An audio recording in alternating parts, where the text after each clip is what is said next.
Good afternoon, ladies and gentlemen. Welcome to the Quadrise Fuels investor presentation relating to the full year results. Throughout this presentation, investors will be in listen-only mode. Questions are encouraged and can be submitted at any time via the Q&A tab situated on the right-hand corner of your screen. Simply type your question and press send. The company may not be in a position to answer every question it receives during the meeting itself. However, the company will review all questions submitted today and publish responses where it's appropriate to do so. These will be available via your Investor Meet Company dashboard. I'd also like to remind you that this presentation is being recorded. Before we begin, we'd like to submit the following poll. I'd now like to hand you over to Mike Kirk, Chairman, and Jason Miles, CEO of Quadrise Fuels International PLC. Good afternoon, guys. Good afternoon, Paul. Thank you very much. And welcome everyone to what is now our second presentation using Investor Meet Company. Thank you again for your very positive feedback about the use of this platform last time. And as you know, we're also going to be using it for our post-AGM update to you as well. Just very briefly, we're going to do the same as last time. So it's a presentation that we're going to try and get through at a reasonable lick to enable you to ask questions. We're going to focus on the progress that we've made in some of our key projects, which we are sort of active on at the moment. I'm not going to make any excuses for the fact there's a lot of similarity between this presentation, the one we gave around 6 weeks ago. And in part, that's because we think we did a good job in giving you a very good update prior to going into the close period. One of the big changes we'll get on and talk about just as we go through the introductions now. I'm not going to spend any time on the disclaimer. I think most of you know myself and Jason, but just very briefly, I'm a former partner at Cazenove, an energy sector advisor and an advisor into utilities businesses. I joined Quadrise just over around 5 years ago now. And by background, I'm a chemical and nuclear engineer with an MBA in finance. And I think, again, just by way of introduction to Jason, I think one of the more material things is where Jason is presenting from at the moment. Jason. Yeah, thank you, Mike. Greetings from Morocco. Jason Miles, I'm the CEO of Quadrise. Joined Quadrise just after listing in 2006. I'm a chemical engineer by training, with experience that basically stemmed from BP when I joined BP just after university, and then I was working together with a project with Petroles de Venezuela to commercialise a fuel of which 60 million tonnes of our emulsion was sold worldwide. So that's my background. Thank you. Thank you. I'm going to go through these quite quickly because I think the meat of it is an update on where we are on projects. But just basically, what is the issue? And the basic issue is both producers of crude oil and of refined oil products are making too much heavy oil. And the recent IMO 2020 regulations has further reduced demand for heavy oil products. On top of that oversupply, heavy fuel oil sells at a discount to crude oil. So they're making too much of it and it loses them money as they're making it. And principally, the reason for that is because they've got to use expensive distillates to be able to thin down the heavy residues to be able to make them flow and be able to be used as a fuel. They're also quite polluting in their use, and they consume a lot of energy to burn and to handle because intrinsically they are quite, we're trying to get rid of a very heavy product by diluting it down with these valuable distillates. Our technology works by eliminating the need for, in a sense, wasting these diluents. So we replace them with water and around 1% of additives. That enables the refinery at very low cost and very quickly to actually save those distillates, improve its refinery yield and profitability very significantly. And the MSAR that is produced, unlike heavy fuel oil, is actually easy to burn. It burns much more like a gas. It's got some very significant environmental benefits as well as some price benefits. And we're in a market where we don't have any direct competitors. We are using proven emulsion and bitumen systems that are proven in use in the bitumen road asphalt industry over a long period of time, and building on a very substantial background to ore emulsion, which actually sold over 60 million tons of fuel into the power generation market over a period of 10 plus years. Whilst a small team, we think a unique combination. So we've got the right combination of people working with us in the business, with emulsion fuel specialists, capital market specialists, and refinery and economic specialists. Top of that, we're actually a technology and know-how business, and we've got some very compelling IP and know-how, and that IP has been developed and is owned jointly between ourselves and our long-term partner Nouryon, who we've been working with now for over 15 years. And in a number of areas, having Nouryon behind you is really valuable. One is they operate globally, so we can be looking at opportunities in the global markets. And when it comes to protecting IP and know-how, it's much easier when you've got the might of Nouryon behind you than it would be for ourselves as a small independent business. Now, for those of you who don't know Quadrise very well, this next video gives you, we believe, a really good overview of our technology, how it works in around 2.5 minutes, and frankly, probably saves us 10 minutes of presentation time. So we think overall, even if you've seen it before, we always think it's a very good watch. Thank you very much. Every year, the world uses $135 billion of fuel oil. This helps to generate electricity, power shipping, and support industry. Sustainable alternatives are still years away, so the world's finite resources should be used more efficiently at a lower cost to us all. Since 2020, the new IMO environmental standards have meant big changes for global fuel oil.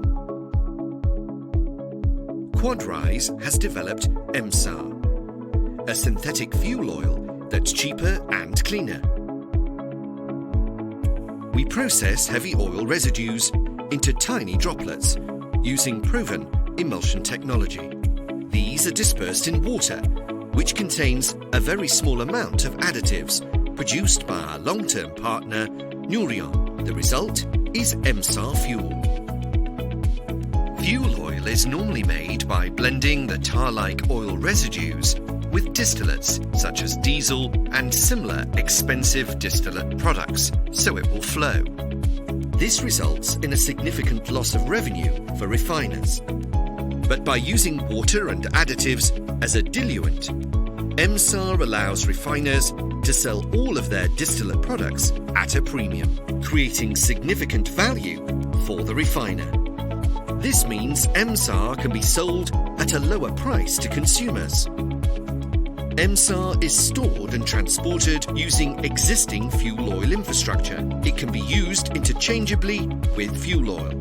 And in less than 1 year, EMSAR can pay back the investment. EMSAR can be used in diesel engines and boilers. The micro-sized fuel burns cleanly and efficiently, with no black soot, and with typically 30% lower nitrous oxide and particulate emissions. EMSAR offers refinery upgrades at minimal cost, with rapid payback, lower energy costs for consumers, a cleaner environment for us all, and an economical way to meet new environmental standards. Quadrise is making innovative use of the world's finite resources. Change doesn't happen overnight, but our tiny droplets can make a world of difference.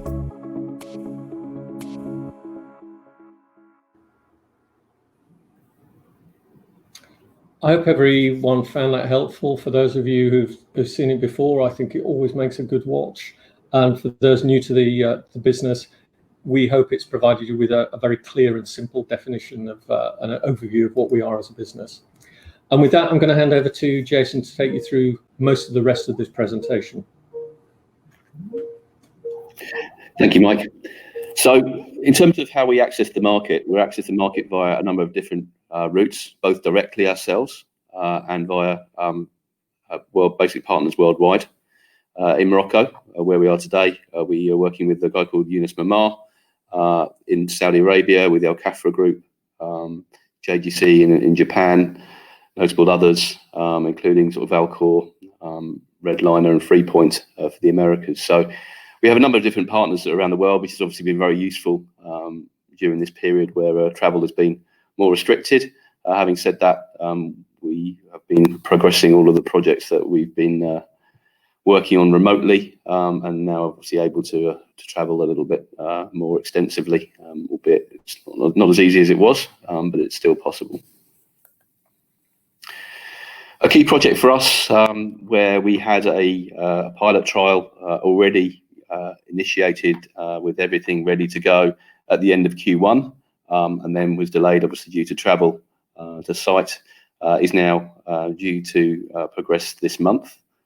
So the team are in Morocco to carry out the preparation work and complete the trial as we intend to do, and then pending success of that, then that's the precursor to larger scale commercial tests on kilns for a very significant chemicals and mining group who are an industrial consumer of fuel oil, and potentially customers that could keep 1 or 2 MSAR units operational at full capacity.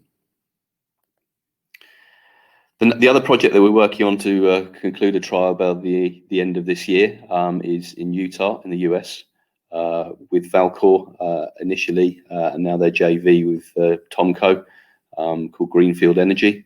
Again, agreements were signed towards the end of the beginning of this year, and that initiated the work that's now ongoing to prepare all the equipment, half of which is boxed up, ready to go. The other is ready to be shipped very, very soon. In the meantime, we're also due to receive samples from the actual Utah facility. So that is expected to be received when they actually start up the facility in November. And then that will kick off the lab work at QRF to make sure that we have the correct recipe for when we carry out the trial. And then that trial itself could lead to larger opportunities in that particular region.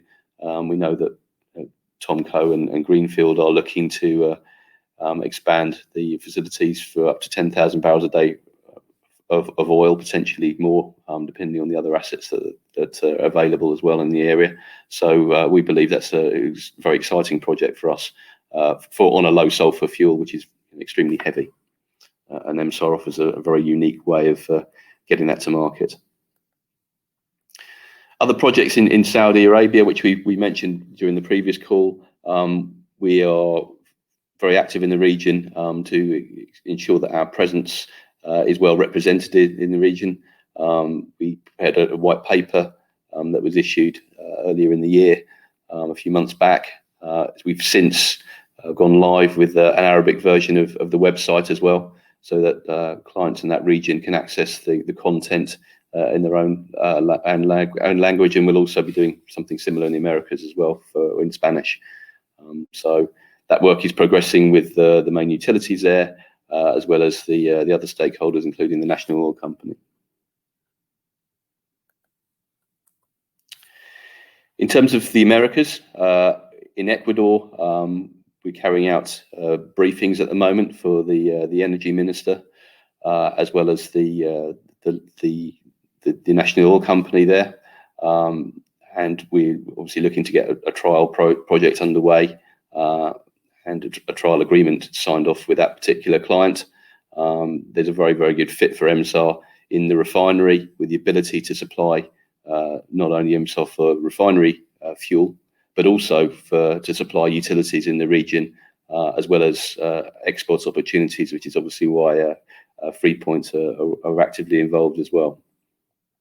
And in Mexico, a similar project, albeit slightly behind the Ecuador project, but we're working with Redliner on a multi-client study or multi-refinery study for a large national oil company there, with obviously briefings for the energy sector. Both of these regions are very well suited for MSAR, obviously going through their own issues in terms of COVID, etc. But it's definitely a very exciting time to be pushing these projects forward for both these locations. In the global marine space, we're working with 2 major clients, which we mentioned before. One is the very large owner of container ships, and the other operates bulk ships, bulk vessels. So both of those clients have made major investments in scrubbers, so they can utilise high sulfur fuel to get the maximum discount that MSAR could offer. And in parallel, we did look at the physical bunker supply, although albeit we paused that during COVID. And we will review that obviously as things progress. And elsewhere, there's been a number of different collaboration opportunities that we've been discussing together with Neurion under the Carlyle wrapper, and also new initiatives underway in the Americas, working with a couple of guys who are energy and petroleum consultants. They're people who I used to work with in the oil emulsion business. Great guys, and we're reaching out to clients in certainly in Central and South America much more actively now through them. And also with Pacific Green Technologies, who are a large flue gas scrubber supplier, initially for marine, but they've also got a land-based, very exciting sort of land-based technology, and they're backed with a very large technology provider, which is Power China. So they are very nimble and fleet of foot. So we're looking at opportunities where we can combine to actually obviously initiate projects for both of us and both our benefits. And there are other number of activities that are ongoing on the BD side as well. One area where we're very excited about is the work that was initiated by our RDI department during the beginning of lockdown. So we started looking at both expanding and enhancing our ESG message, because we were aware that through feedback from shareholders that the ESG message was being undersold. So we spent a lot of time repositioning that information for the website and for clients.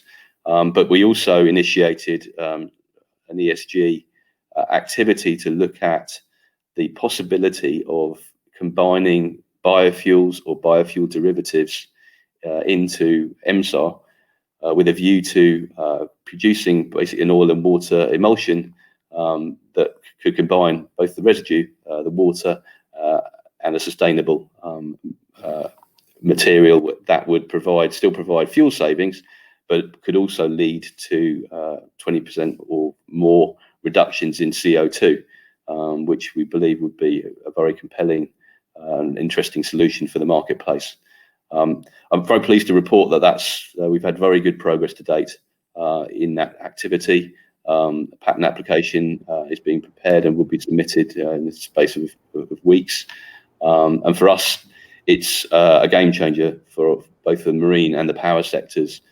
As this work continues, it opens up, both accelerates the discussions that we're having with existing clients, but opens up discussions with new clients as well, who are looking for solutions to reduce their carbon footprint in both of the marine and power sectors.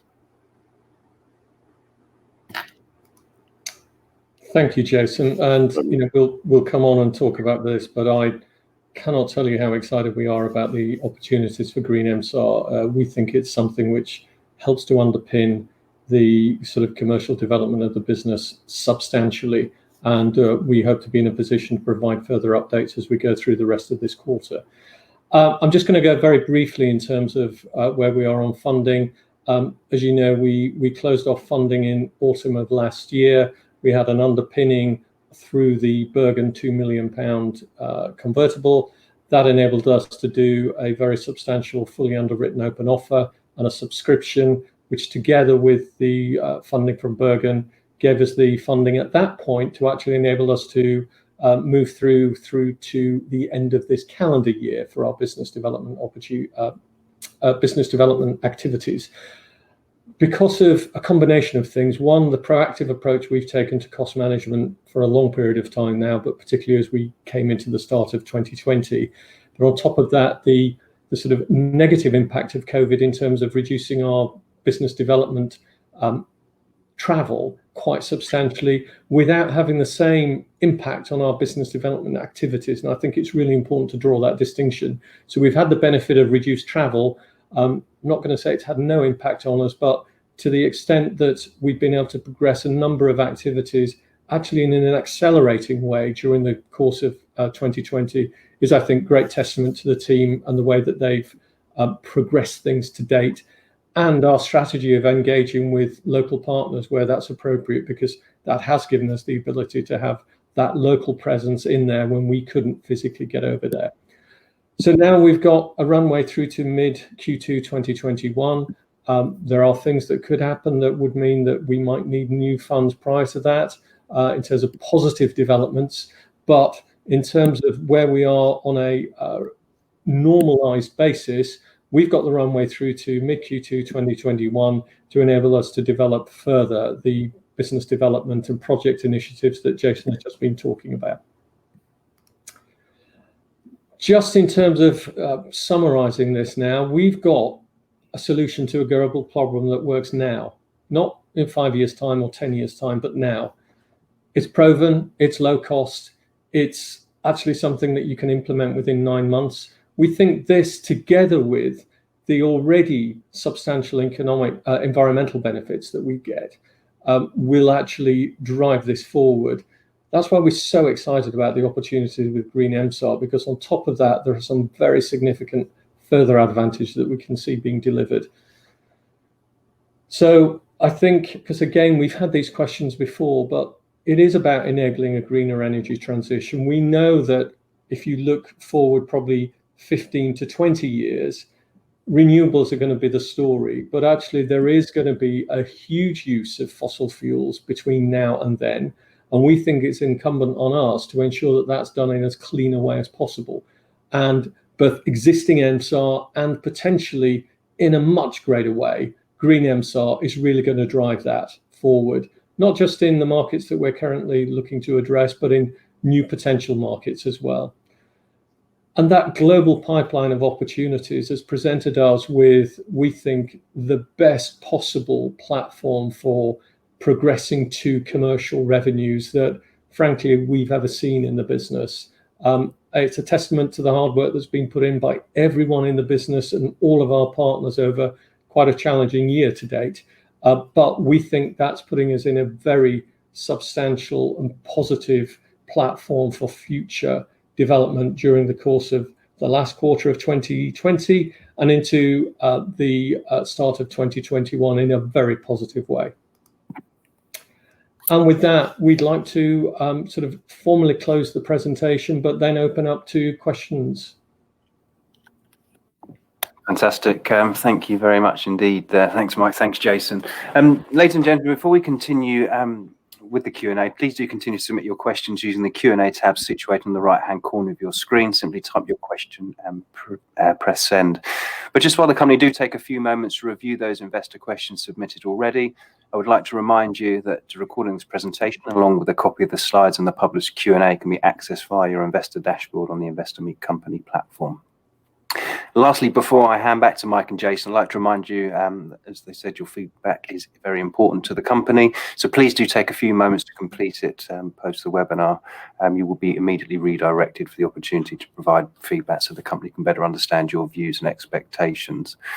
Mike, Jason, perhaps before we look at the questions that have been submitted today, we can run through some of the pre-submitted questions, of which you had a number ahead of this. Also, a couple that have come in, which I think sort of have just sort of bubbled to the surface that would be worth addressing as well. Perhaps we can start with the first one. Are we being paid for the Green MSAR research? I'm going to let Jason talk in the main to this, but I think just to outline where we are at the minute, this is something that we've developed ourselves within the sort of RDI team. And what we're then looking to do is how do we get from some really positive results that we've seen at QRF to being able to demonstrate that this can be made at scale and that there is the demand for it out there in the marketplace. So we think it's incumbent on us to be undertaking this work. We can do it at relatively low cost. And actually, we've just had a meeting to agree how that will be progressed. But with that, Jason, saying, I guess, no, we're not being paid for it. It's something that we think is a very worthwhile investment. But perhaps, Jason, for you to just give a bit of background about the sort of things that we'll be looking at doing. Yeah, and I think it was a case of maximising the use of the resources in the best way. Obviously, during the period of lockdown as well, to get all his brains thinking about something new was very productive. and has yielded some very interesting results to date. In terms of where we're getting paid, there's no one externally paying for this at the moment. Obviously, the costs that are incurred and have been incurred would be permissible for recovery via R&D tax credits anyway, which is what we do on a yearly basis. And we're also looking at means of getting other grant funding as well from various different initiatives, both in the UK and in Europe. So there's a possibility there. Obviously, as the scale of testing increases, that's where we would look to get development partners involved from industry, from the industries that are obviously they're going to benefit from the use of a lower CO2 fuel. So that's where we would start bringing in research partners. But for now, the costs have been minimal, and the sort of sunk cost for the company so far anyway. But there's definitely interest in, obviously, in the next few phases. That's fantastic. Thank you very much indeed. Another one we've had actually come in here, and we've had a couple of questions on this, both pre-submitted and live, is Morocco. How long is the Morocco trial planned to take? And perhaps if I can just intertwine that with another one as well. Morocco, in the results, you mentioned the most recent discussions with the client have been highlighting the potential move to straight to trials on their commercial kilns. How does this differ from previous plans as outlined in the recent business update? Well, I think you should hear this direct from Morocco. Jason. Well, in terms of the first phase pilot trial, the plan is to get that carried out in the next few weeks. So we would expect that by the end of October, the trials are complete, providing everything progresses as we would expect. Obviously, why some of us are already in Morocco, making sure that that timetable is met. In terms of, I guess, in terms of some of the other activities that have happened and what's changed in terms of the next phase, what's changed a little bit since we announced, obviously, the Morocco agreement is that some of the work has already started on the commercial scale trials.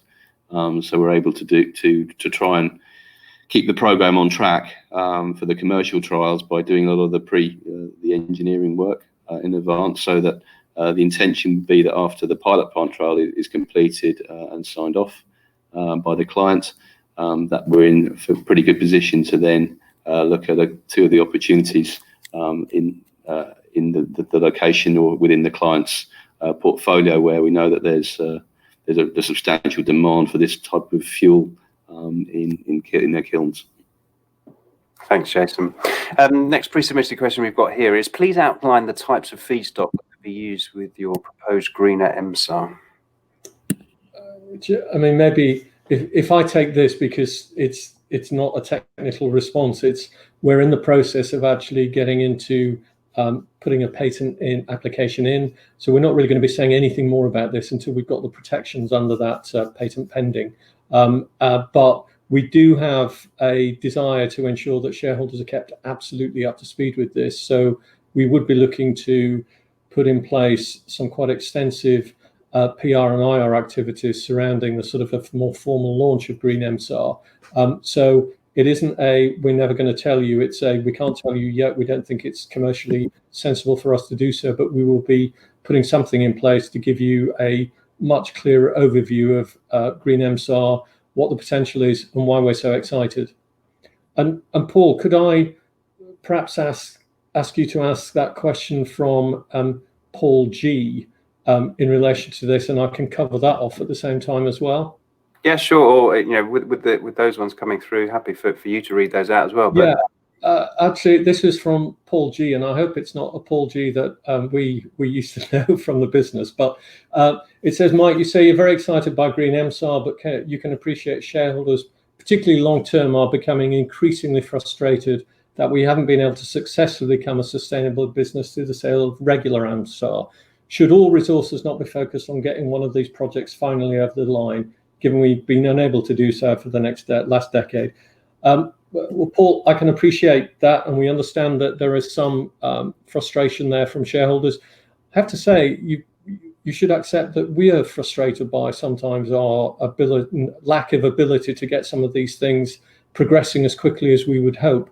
But in terms of Green MSAR, we really are not taking away anything from the work that we're doing to deliver our existing opportunities by looking at Green MSAR, what we would absolutely say is we're adding to that, because it really gives something on top of what we're already delivering to those clients. So it's not detracting us from the work we're properly focused on in terms of the opportunities. And for example, with Jason being over there in Morocco at the minute, the work we're looking to do with Valcour later this year, or the work that we're looking to do in the marine sector.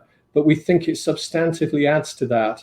And we're doing it in a way that we certainly absolutely got the capacity to do that without adversely impacting our ability to drive, as you put it, normal MSAR. Thanks, Mike, for jumping out. And feel free, as I say, we'll come on to perhaps some of the more live questions in a minute. Just jump in and read those out as you can. Next one we've got up here. In Utah, once the POSP MSAR trials are completed, would Quadrise be willing to facilitate the POSP continue to produce MSAR on a commercial basis while the new 10K facility is being built? It'd be highly valuable as a commercial reference. Jason? Well, the answer is yes, of course. This is a potential for the Greenfield site, provided the partners are agreeable, and we can conclude suitable terms for the license, the equipment, and the services that we'll be providing. But that's certainly the intent of shipping equipment there. Thank you. Next one we have here is, are Bitumina's acquisitions of Strata Alfonso and Nynas a benefit to Quadrise? If yes, how? Yeah, I mean, obviously, Bitumina have been making great strides. Bitumina is a partner of ours in Russia, but as a company, they've been making great strides. They've procured Stratura Asphaltos, which is the Petrobras bitumen arm. So they now have one of the largest providers in Brazil, and also they've taken over the shareholding of Nynas as well, who are based in Sweden, a very long-standing, reputable bitumen supplier to North Europe. So, Bitumina's access to bitumen feedstocks and heavy hydrocarbons, as well as obviously their ownership of a mill supplier, Dynematech, is very beneficial to us, and we're obviously in very regular discussions with Bitumina about specific opportunities where we can work together. Thank you, Jason. Next one we have here. As your knowledge and experience in Morocco has increased, what is your view of the scale of the opportunity with the chemicals and mining company and Morocco more widely? I think I know who that one's going to be answered to, Jason. Yeah, Jason.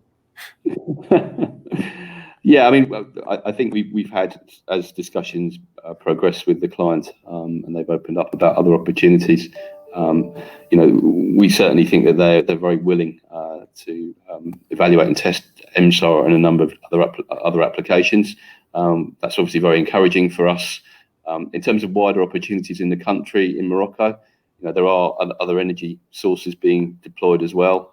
There's a coal-fired power plant down the road. They're burning other fuels. There's a lot of renewable energy going in as well. Having said that, fuel oil is consumed in the country.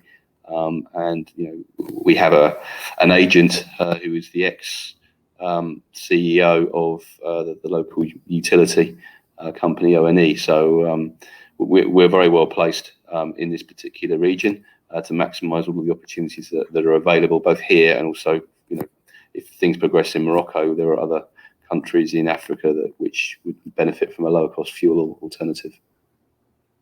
That's great. Next one we have here is, please provide examples of the type and magnitude of opportunities within the Carlyle Group. Are you okay if I take this, Jason? I think, yeah. As you know, Nurion came about because Carlyle bought the former specialty chemicals business out of AkzoNobel, and they've also been quite clear about their desire over a 3 to 5 year period to see that properly come back onto the market, either in Europe or the US. They've also got other holdings in the sector as well, and we have, at the instigation actually of Nurion, had some discussions with Nurion, a third party, and ourselves about how we could better cooperate to frankly maximize the revenue opportunities and the profit opportunities for all parties. And obviously that becomes a somewhat different conversation when both of those parties are part of the same overall investment group than if they're entirely separate parties. So nothing substantive at this stage, but we think it's indicative of the interest and the support that we get from Nouryon, that they've actually taken it on for this is something for them to progress alongside us. So, nothing to actually update you on at the moment, but we think it's a very helpful indication of the interest and the importance that Nouryon place on us as a business. Thanks, Mike. Next question here relating to Japan. So relating to the initiative in Japan with JGC, if proven to be an effective solution, is this aimed at numerous refineries or aimed at a specific refinery looking to upgrade to CHP and save distillate self-consumption? Do you see this as a medium or long-term target? Jason? Yeah, so we're looking at multiple refineries in Japan that could utilise MSAR. The intention is to reduce refinery fuel consumption through the displacement of diesel or distillate but that distillate is being used to dilute down some very, very heavy residue. We see this as a medium-term opportunity. The projects involved could be completed within 12 to 18 months, but that still requires a decision to be made by the refinery company that's discussing that as well, together with their partner JGC. Thanks, Jason. Another question here, Utah. Has the Utah shale oil been tested at QRF yet for its suitability for MSAR? And who are the prospective end users of the finished product, whether on-site or off-site, and what's the capacity? Mm-hmm. So, as stated in the final results, we're still awaiting samples. That won't be available until the site has started. And we know that we believe that Greenfield are planning to undertake that work in November, so we're fully expecting to get samples actually from the facility, which is important, in November, to provide the guarantees that we need to complete the test and obviously supply the equipment. The work in terms of prospective end users, that work is still ongoing. The main focus of Greenfield, frankly, is to get the facility ready and up and running.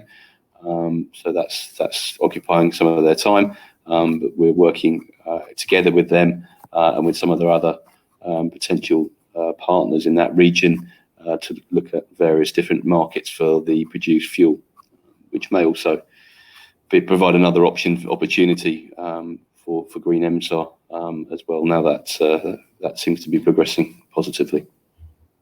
And it's also worth mentioning as well, obviously, that this material from Utah is a low sulfur product, so that opens up other markets for us. And I think there was a question with regards to Maersk, who are obviously a large low sulfur fuel consumer, and is one of the potential companies that could benefit from a low sulfur, high viscosity fuel in MSAR form. Thanks, Jason. Our next one here is relating to KSA. So has the proposed presentation to the KSA Energy Minister been given yet? And if so, is there agreement to progress plans, or have plans changed? I think on that one, no. We're continuing, as we've outlined, a major push in the region, which was sort of accelerated by the production of the white paper back in August of this year, making that available in both English and Arabic.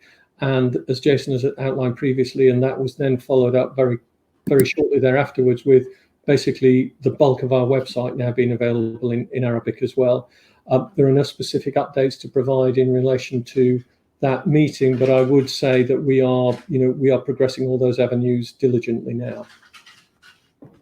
Perfect. Thanks, Mike. Only got a few more to go, and we'll perhaps move on to some of the live questions. If a refinery is not to be part of the planned Lerno trials, how exactly would MSAR production at terminals be set up, and where would the residue source come from? So in terms of the Lerno trials, there are a number of options that we've looked at to produce the fuel for the Lerno trials. Some of those involve refineries, but some of them also don't. We have the possibility of utilising bitumen terminals as well, but you need to have a facility that's capable of handling high viscosity products. So that's always the challenge for carrying out trial activities, but it's something that we've obviously done before. Great. Another question with regard to Utah here. If MSAR can be produced from the Utah oil sands at a competitive cost, as suggested by Greenfield and Petrotech, do you foresee an opportunity to form a JV given the potential volume of MSAR that could be produced within Utah? Obviously, our absolute focus at the moment is ensuring that we're in a position to support the testing at the Petrotech facility, following the commissioning by Greenfield, which that will provide the samples that are needed to basically be sent to QRF for our confirmation testing, but also to get very accurate data on the fuel properties as well. So work on the MMU and the various modules is close to completion, which will be, as I mentioned before, actually one of the units is actually boxed up, ready to go, and the other is very soon to be ready. So they're ready to be. That fits with the schedule that Greenfield have set us. In terms of a JV with Greenfield, we've not discussed this in detail, but it could certainly be one of the opportunities to monetize the asset and get the benefit, obviously, of our marketing experience. A couple of questions here just further in Morocco that are kind of together. Providing successful rollout of MSAR with the Morocco client, what other end users are being targeted in Morocco? Also, with commercial rollout in Morocco, is there a plan to produce MSAR within Morocco? And if so, what will be the preferred method of production? Could the tar sands in Morocco be a potential future target similar to the Utah project? Okay, so at the moment, our main focus in Morocco is ensuring that we can deliver the trial and the forthcoming pilot trial, but also the commercial trials for our major clients. Production in Morocco is an option, and I think there was a question somewhere else that's been submitted as well in terms of where was the fuel made for the testing here. The fuel for the testing that's about to be initiated during the coming weeks, that was made in QRF. And we have the capability of making reasonable sized volumes of trial fuel actually at QRF before we need to go and install facilities out of country. So it depends on the scale of the trial, but production in Morocco is an option, and it's something that we are exploring. Refinery production is generally better commercially, and obviously that puts you in good shape for commercial supply after the trial, which is obviously an advantage. Unfortunately, the local Samir refinery, where MSAR would have been a great fit. In fact, we had a project before the refinery shut down that was about to be initiated. That's not an option at the moment, and neither really is our Morocco tar sands. They've not really been evaluated in great detail because there are better options available, refineries in the surrounding region. Thank you, Jason. Last couple just before we go into the live questions. What are the main obstacles now delaying agreement on Lono trials? Do you want to answer that, Mike? Yeah, I think at this stage it's probably fair to say with both of the parties, it's just been the impact that they've seen on their businesses through COVID-19 and how that has really got them to focus on today operational issues. Those discussions are still continuing. We're still hopeful that we can actually progress those discussions during the course of this final quarter and get those concluded. But they've got a lot on their plate at the minute, but we are still sort of hopeful that we can progress those. And I've seen another couple of questions on this that if I can perhaps pick up. One is, do we get any credit for any of the Lono that we undertook with Maersk? Almost certainly not, but also one thing to note is that what we're seeking to do with these trials is actually get them undertaken on MAN engines, not Wärtsilä, which is what the Maersk trial was. And part of the rationale for that is that if you look at the global market share, it's MAN are around 70% of the market and Wärtsilä 30%. So actually doing a Lono trial on a MAN engine opens up more than 2.5 times the market that it does for a Wärtsilä engine. Thanks, Mike. We have got 2 more left to go. With the Utah project, how close is Valcor to finding potential customers for the produced fuel? Yes, I mean, in terms of the Valcor or the joint venture Greenfield, I mean, their main focus at the moment is to commission their facility and establish proof of concept for that technology in that particular plant. Given that the heavy, sweet nature of the oil, the crude oil, and its attractiveness to market, obviously final customers need to be found, but there are a lesser concern. We believe that this material will definitely find a home in the fuel markets. That's great. And the final pre-submitted question: what will be the timing of first revenues from any of the projects under a reasonable best case scenario? Right. This is one which people are going to pay a lot of heed to in the future. So I need to be. We're being very careful about what we say, but within the context of what has been said there, with the current projects we've got, there is an opportunity of seeing these progress to commercial revenues in the second half of calendar 2021. That would be subject to those clients making a rapid decision on the conclusion of the work that is being carried out on test trials or substantive studies that we're working at. And we're putting a huge amount of effort into achieving this as well. What we can't legislate for at the moment is what the potential impact of current and potentially future COVID-19 restrictions might have on that. But I'd like to emphasize we are in what we think is a very fortunate position of having a broader range of opportunities that have been taken further than I think we've ever had in our history.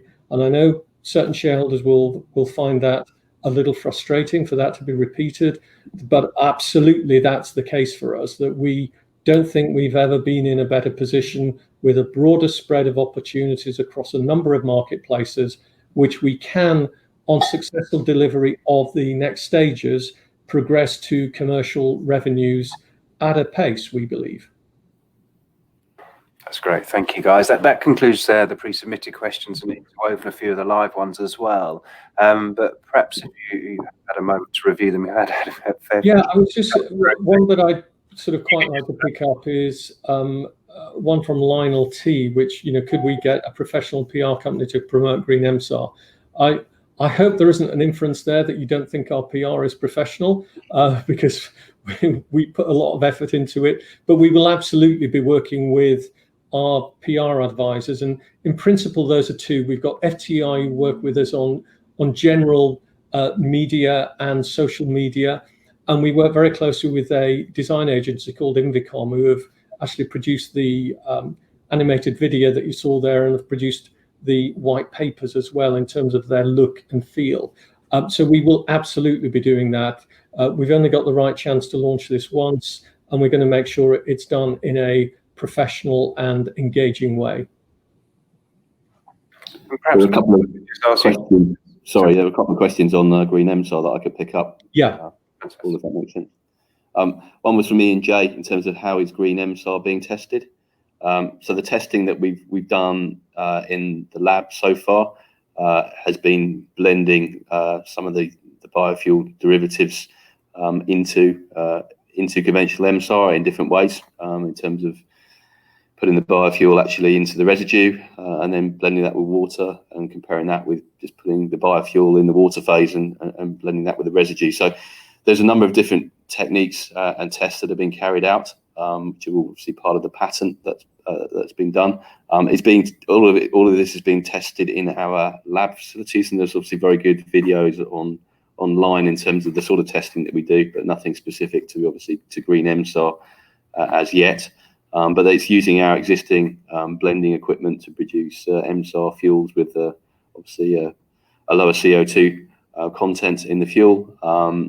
And we're also using the test facilities to then look at the stability of that fuel as we do with conventional MSAR, so looking at static stability in tubes, static tubes, and also look at dynamic stability in our pump rigs, which were developed together with the major OEMs and people like Maersk to fully thrash the fuel and make sure that it's fit for purpose in the applications that we think are viable for the fuel.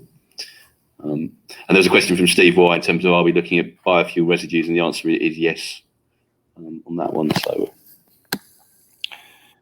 could I perhaps there are a couple here that I think are worth picking up together actually. One from Mark S. Mike, our cash runway lasts for a little more than 6 months, and you've said the next round of funding will be viewed as very favourable terms to shareholders. Is that still the case, or at this stage should we now expect a repeat of the Bergen funding, which in hindsight is far from being favourable? And will you achieve your short-term project goals to support the share price before the next round of funding? I think, first of all, in terms of our cash runway, yeah, we've got till mid-Q2 2021. I think in terms of what I've said about future funding, we would make sure that we put that over in a way which is accessible to all of our shareholders. We've always hugely valued and supported our long-term retail shareholders. We've, I think, demonstrated that through the use of suitable mechanisms to ensure that they're able to participate in fundraisings. In terms of Bergen, I'm going to actually dispute the comment that Mark made there. I don't think that was unfavourable for us at all. To be honest, if we hadn't have done that, I'm not sure we'd have got away the open offer that was fully underwritten and the subscription. So it's absolutely fundamental to it. Has it caused some sort of dilution? Yes. But I think it's been on terms which have enabled the business to progress to where it is now. And without them, we would not have been able to do that. So I absolutely stand by that. And are we in a position to say that we will achieve our short-term project goals to enable us to support a future fundraising during prior to mid-Q2 2021? That's absolutely what we are focused on, and we're going to have to make that work. Yes. A related one from Paul G. Do you believe we'll be in a position, project-wise, that we won't need to draw down on the second Bergen tranche come New Year? I'm going to answer your question in a slightly different way, Paul, because again, I think us having access to Bergen funding is really important. Whether we choose to or need to use it or not is something else, but having access to that thing is really important. But absolutely, we will not need to draw down that Bergen funding ahead of us having to look more generally at fundraising by mid-Q2 2021. And Lionel, you've come back with trying to get Green MSR mentioned in National Editorial Times, Economist, etc. Yeah, absolutely. And I think this is something where, because it is new, because it's different, we've got more opportunity to do that. I have to say, you know, FTI have been working really hard on this, but it's quite challenging to get us as a smaller business up in front of some of these things. But I think we see Green MSR as something that really gives us a chance to shine, and we will be ensuring that FTI put all their effort into getting this splashed on a mainstream stage, not just a trade publication stage. Mm-hmm. There was a question coming from Richard J. Jason, have you been able to access the Morocco plant? Are there any restrictions in place? And is a full team there with all the equipment? So the full team that are required to carry out the pilot trial are in place. They're in Morocco. All the equipment is ready. The fuel is here. So in terms of accessing the Morocco plant, there are lots of restrictions in place. I think we mentioned that in a previous call. You may not be aware of, but so obviously to fly to Morocco, you need to have COVID tests done. We also need to isolate when we get to Morocco, which we're doing at the moment. We also have to have further COVID tests again, a medical. So yeah, they're being very, very particular. And then you're basically restricted to a particular area on site as well. So they are extremely stringent on COVID regulations to get to access the site, which obviously is a very prudent thing to do at the moment with the facility as large as theirs. So the answer is yes. Another couple that have come through is just someone sort of not a question but a statement, and again we did refer to this last time. Primary bid, that is definitely something that we'll look at. Whether we use it or not, I'm not going to say, but it's certainly a platform that we will look at. And there've been a couple of questions regarding Maersk, and I think, you know, it's worthwhile. One of them was, you know, is there still any benefit in that earlier work we did with Maersk? And absolutely, yes, there is, because it proved all sorts of things to us as a business and to current and potential customers that we can do this. But in terms of, are we talking to them at present? No, we're focused on talking to those companies that we've outlined there, which are a major bulker and a major container shipping company, who have actually positively engaged with us. Would we talk to them at some point in the future? Absolutely. But our focus at the minute is with these two companies that are engaging positively with us. There's a question, again, it's a Green EMSAR one, sorry, I seem to be picking the Green EMSAR ones, but there was a question from Mark S. With regards to Green EMSAR reducing SOx and CO2 as well as NOx and PM. It asks, will the SOx be reduced enough to allow it to be used without scrubbers? Would it be a low sulfur EMSAR, or would scrubbers still be necessary to use it? This is not a vague answer deliberately, but it depends. The SOx, we see certain applications where it can be very beneficial to reduce the SOx down to levels that would enable then the fuel to be utilised without scrubbers in certain applications. So and we're looking at projects in the Americas where that level of reduction opens up opportunities to avoid having to invest in the scrubber potentially. Low sulfur EMSAR really requires a lower sulfur residue. Having said that, and that's it. But there are areas and applications such as with the greenfield application where that could be complementary with that particular project as well. To obviously open up a market for something that's new in Utah. There's one here from Daniel B, which is there a probability of success figure that you're working on for the Morocco trial? And I think if we're talking about this initial trial on the pilot facility, I'd say on that one, the figure is 100%. We've got absolute confidence that that part of the trial will work. When we start looking at the other ones, I'm not going to give you an absolute figure, but given the sorts of loads that we're talking about and the sort of uses, we don't see these as particularly challenging trials. We've got to do them because it's important for the client to see this, but from a company perspective, they're not particularly challenging demands in terms of the applications. So we've got a very high degree of confidence in our ability to conclude them successfully. In terms of moving on from the first to the second one, that's really going to be around Jason and the team being able to get access to the relevant parts of the site when they're there. And that we don't know at the minute whether that's something that the client is comfortable with. But the focus at the minute is getting that first pilot phase trial completed, which is the key gateway to moving on to the next stages. Guys, just the time as well as we're coming up to the hour, just if there's any other questions that you can cut through. I don't know whether you want to pick up the one at the bottom, Jason, from Nigel B on patent application. In terms of when we expect to hear, we've done a very detailed search already, Nigel, with regards to prior art in this particular field. We believe that from the detailed searches that we've done to date, we've got some very unique prior art, which would mean that the patent submission should go through relatively quickly.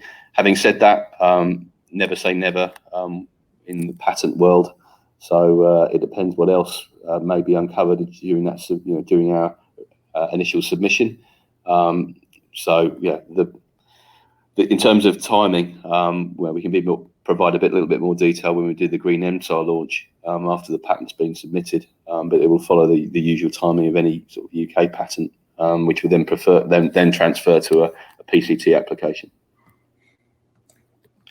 And I think just one also to pick up, Jason, Michael H, just to be clear, does Green EMSAR complement or replace EMSAR? We see it as something that's complementary.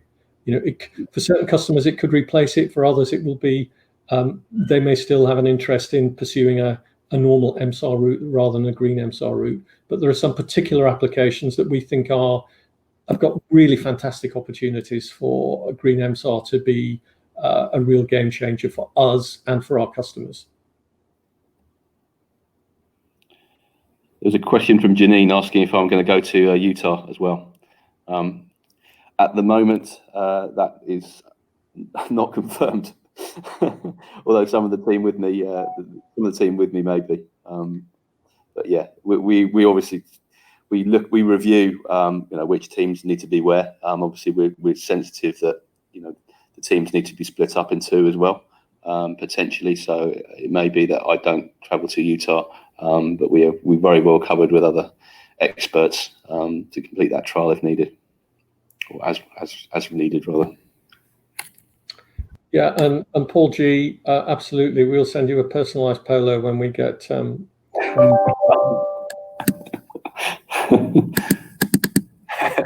I think on that note, Mike, Jason, we've just got up to I think you have addressed the vast majority of those questions, if not all those questions you can from investors.